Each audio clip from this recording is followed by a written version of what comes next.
What it do, government students? It's your old pal, Mr. Carley. Come back once again, this time with a review video for topic 1 of Unit 5, which is the judicial branch, civil liberties, and civil rights. Also under the weather, so please bear with me while I do this review video, sounding like death. So anyhow, let's see. What am I doing? Aha! So this is the unit cover sheet, and what we're doing this time is just topic 1. Topic 1 is the structure of the judicial branch in the court system. So we're looking at how is the judicial branch organized, and then what are the powers and responsibilities of the courts. So there's one knowledge thing. This is kind of what your multiple choice questions are going to look like. I guess there's a little bit of this too, but not so much, just some vocab terms. So knowing what the different structures are and branches, difference between state and federal courts, and then also the different levels of each of those. So starting with the district courts or the trial courts, going up to appellate courts, and then Supreme Courts, both federal and state. Obviously knowing state courts in Idaho. Idaho has a magistrate court, which is a municipal court mainly for low-level city ordinances and things of that nature. Your 3.0, 4.0 is there's actually going to be 2 of them on this quiz. So you're going to have one where you're going to have to be given some situations and you have to tell me who has jurisdiction, where it's going to go in court.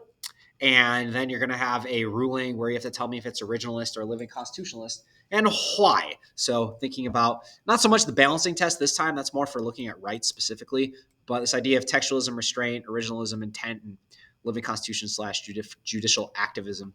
So as long as you understand those, we're going to be in good shape. I'm going to go through some of those overall and then hopefully give you some case studies to look at or some ideas. There's 2 note sheets that go with this and the one PowerPoint. So the PowerPoint is online. It's on Teams.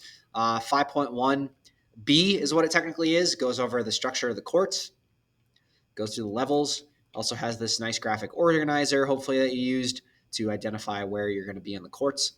And the second one is 5.1C, which is interpreting the Constitution. So talking about, we did the no vehicles in the park activity to kind of identify some of these issues of text, intent, ethics, and precedent. We did the bong hits for Jesus activity to talk about precedent and how we apply precedent to different cases. And then we also worked through kind of some different cases like Roper v. Simmons and some other ones that we practiced looking at the structure. So living constitution originalists and what the difference is. So just this little sheet here will help you, knowing that living constitutionalists go a little bit farther, think about how societal norms, understandings have changed over time, and might even consider the consequences of what's going on. I'm going to pause quick so I can blow my nose. You're probably going to hear it because I don't feel like switching over and pausing it right now. So hang on a second.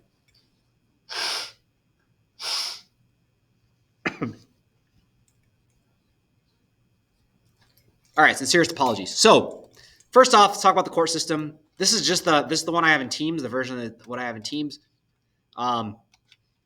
There's some stuff about the amendments. That's not going to be on there. That was just review to make sure we're all on the same page. So we did talk a little bit about Article 3 of the Constitution, setting up the court system, and that it does a couple of things. One, it sets up a Supreme Court and says Congress can establish inferior courts. It says judges hold office for life as long as they have good behavior, not impeached. Judges get paid, and then their main source of power is called judicial review, which is actually a implied power that they can interpret the law and declare certain laws unconstitutional.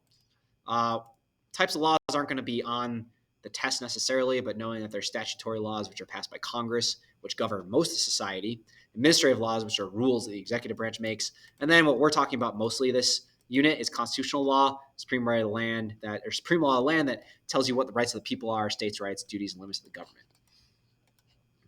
Okay, so the first thing that you need to understand is jurisdiction. In order to hear a case, a court has to have jurisdiction, the authority to hear it. There's 4 types technically of jurisdiction. There's federal versus state and local jurisdiction. So state laws versus federal laws, or state issues versus federal issues. And then there's appellate versus original jurisdiction. Original jurisdiction means you're the authority to be the first court to hear the case. That's typically going to be the lowest level of the court. And then appellate jurisdiction, or appellate, if you're from Tennessee, which is the authority to review decisions of lower courts. So you're doing an appeal, such appellate. Okay. Almost all the time, the original jurisdiction is going to be with the trial courts. They're sometimes called district courts. They're sometimes called circuit courts. It just depends on where you are. So there we have federal district courts and we have state trial courts is what they're technically called. Their big deal is they listen to trials. Okay. They hold trials. They usually have, that's where you're going to have evidence and judges and juries. Okay. If you can appeal, then you're going to appeal to the appeals court. Typically, you have to show there's an error of law. That's not going to be on the test specifically, but you should know, like, I mean, I just think it's important to know why you can appeal or how you can appeal. So one thing that we focused a lot on was the idea of binding precedent versus persuasive precedent. If you make a ruling at an appeals level, all the courts below you now have to follow that ruling in similar cases. If it's not below you, or if it's to the side of you, like one federal appeals district like the 9th versus the 7th, then it's only persuasive. So that means they can use it as a guide, but they're not bound to uphold it. So binding is everything below you. Persuasive means that other courts to the side of you, basically is how to think about it, to the side, left or right, can use it as a persuasive precedent, but they're not bound to it. Here's the appeals courts. Your Idaho's in the 9th right here. There's 13 total. DC has one, and then I think there's one for like military tribunals.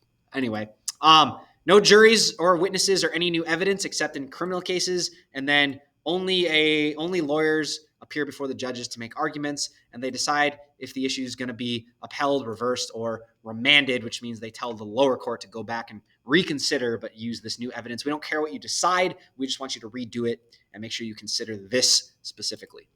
And then finally, after that, you get to the Supreme Court. You either have a U.S. one or a state one. They do have the U.S. Supreme Court has original jurisdiction over cases involving disputes between states and also with foreign nationals. So just keep that in mind. They have a binding precedent for everyone. Okay, everyone. And we talked about municipal magistrate. So once again, this goes through really fast. You can go check it all out, but this is your organizer here. Okay, basically state issues start at state trial courts. Federal issues or questions start at federal district trial courts. They go up to the U.S. Circuit Court of Appeals for that district. Idaho's in the 9th, and then they can be appealed to the Supreme Court. Supreme Court only hears about 1% of the cases that are sent to them. State trial courts go up to the appellate courts, and then they go to the state courts of last resort, which are usually called the Supreme Court. And then only if there's a federal question, like the Constitution involved, they can go to the Supreme Court. Okay, so look, in reality, you have the Supreme Court on the top, and then you're just looking at, whoops, I don't know why it's doing that. You really just got 3 different, geez, what the heck? Stay there. Okay, I don't know what's happening here. So really, you just got 3 things that you have to focus on. I guess I don't know what I'm doing. Anyway, sorry, you really have 3 things that you have to focus on. Just each level, okay, federal or state, and then what level that you have to do. Okay, there's different ones you can practice over here if you'd like to. These are ones we've done in class, but applying those or just thinking of different crimes might be helpful, and thinking about, or different types of cases. All right, we did the court sort. Those are all good things to know because that's going to be a 3.0. We did the no vehicles in the park activity, but I just want to focus. Let me check my time really quick. Check how much time we got left. Oh, we got like 7 minutes. We'll be good. Okay. So first we talked about why do judges decide things the way they do, and it's mostly about the legal view, which feeds into originalism and living constitutionalists, but they're kind of separate. So the text, what does the law actually say? How would we interpret it? Originalists really focus on the text and what the meaning of the words was at the time of the adoption of the Constitution. Intent, might think about what's the intent behind the law and how much do we want to imply the intent or assume the intent if it's not clear in the law. Because a lot of judges will say, let's just kick it back to the legislature, write a better law if you really want to show your intent. And then ethics, which is a big thing with living constitutionalists. Think about how the law affects society, how might changing social conditions affect the meaning of the law. So these are like basic ground, like the base level of things, and then we get to these constitutional schools of thought later. The precedent's also very important. How do we take similar cases? Do we have to follow similar cases if we have a binding precedent? If we're the Supreme Court, we have no binding precedent. Every precedent is persuasive. You can make up a new precedent. And then obviously the personal belief does come into consideration sometimes.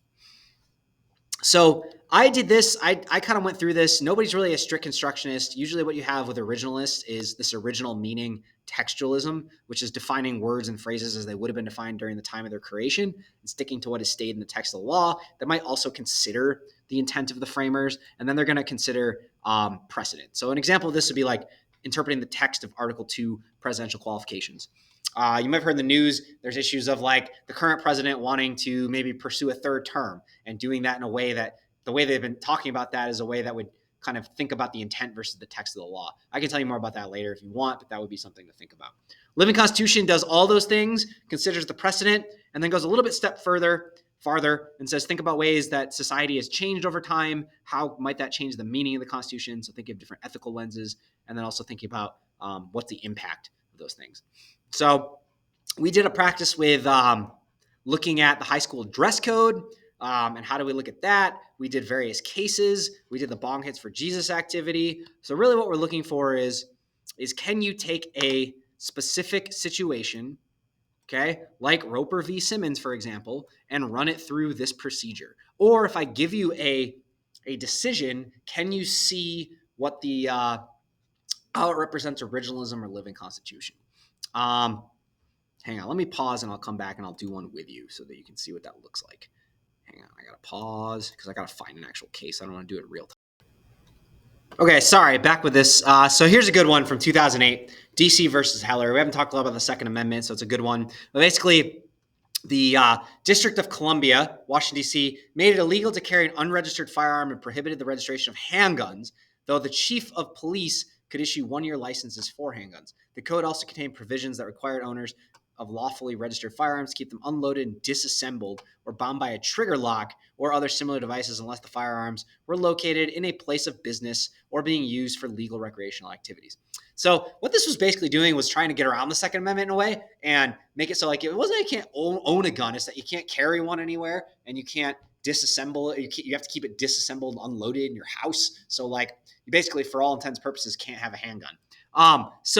The question here was, do the provisions of the District of Columbia Code that restrict the licensing of handguns and require licensed firearms kept in the home to be non-functional violate the Second Amendment? Okay, so this is a good example of originalism. You do have the originalist judges. It was a 5-4 decision. You had Kennedy kind of goes both ways. Either way, it doesn't really matter. But Robert, Scalia, Thomas, and Alito are the big originalists, more conservative judges. And then you had Stephen Souter, Ginsburg, and Breyer, who are generally seen as a little more liberal, living constitutionalists. And what they basically were saying is that they were saying that the court held that the first clause of the Second Amendment that references a militia is a prefatory clause that does not limit the operative clause of the amendment. What they're doing here, this might seem a little confusing, but basically what they're saying is that they're interpreting the text of the law. And they're saying that just because it says militia in the law doesn't mean it's necessarily intended to only mean that you can have guns if you're in a militia.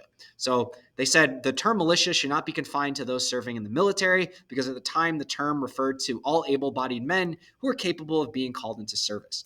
So long story short, what they're saying is that they're trying to interpret the right of the Second Amendment the way it would have been interpreted or understood back at the framing of the Constitution. And they said that the clause should be read to mean guarantee an individual right to possess and carry a firearm in case of a confrontation. So they're interpreting that law. They're not updating it for our current times. They're trying to understand what it meant back when it was framed and interpreting a specific way. So DC v. Heller is a really good example of originalism and original intent, even thinking about the intent of the framers. And it really changed how we view the Second Amendment in the United States. And it's pretty recent, 2008. That was like my 25th year teaching.